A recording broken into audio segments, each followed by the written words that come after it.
Well, whether it's the poultry industry, feed industry, or even the meat industry, every year there's always one place that showcases the latest technologies of all three.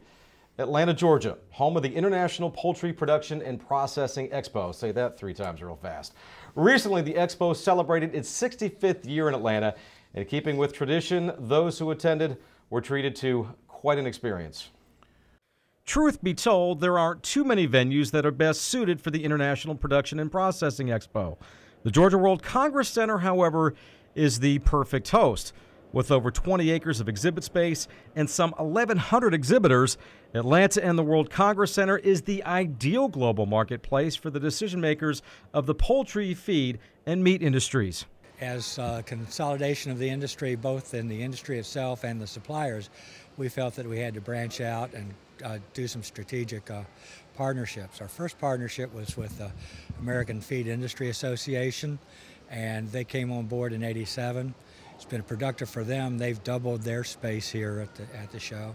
And then this last year, we've brought on the American Meat Institute's International Meat Expo.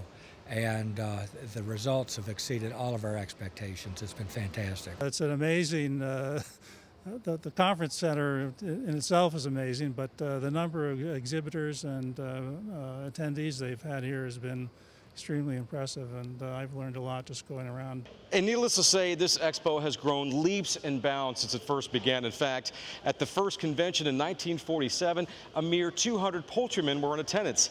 This year's expo, try 25,000 attendees from over 100 countries. We have a large contingent from Latin America.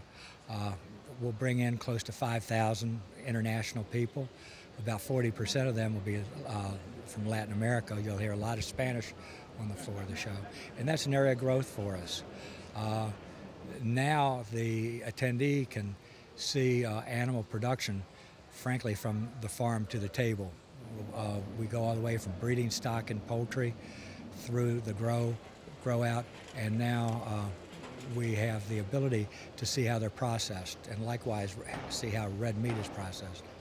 The advantages are you get to see a lot of manufacturers, technical people from all the ingredient suppliers, be there a corn and soybean meal supplier, a vitamin supplier.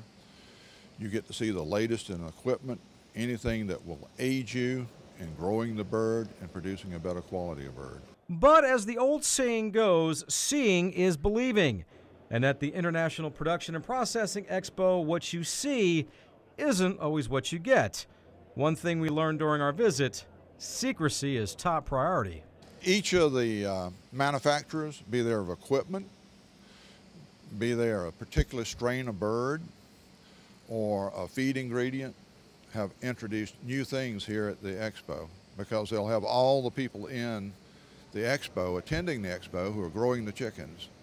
So they have a lot of new ideas, and they are secretive about them because they want a competitive advantage. What's interesting is there are some exhibitors that will deliberately sabotage their parts, so that if somebody photographs it and tries to reproduce it, it won't work.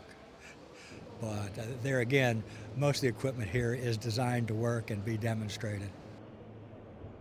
Now, when asked about the Expo expanding even more, Charles Valentine says he's hopeful but doesn't see it happening anytime soon.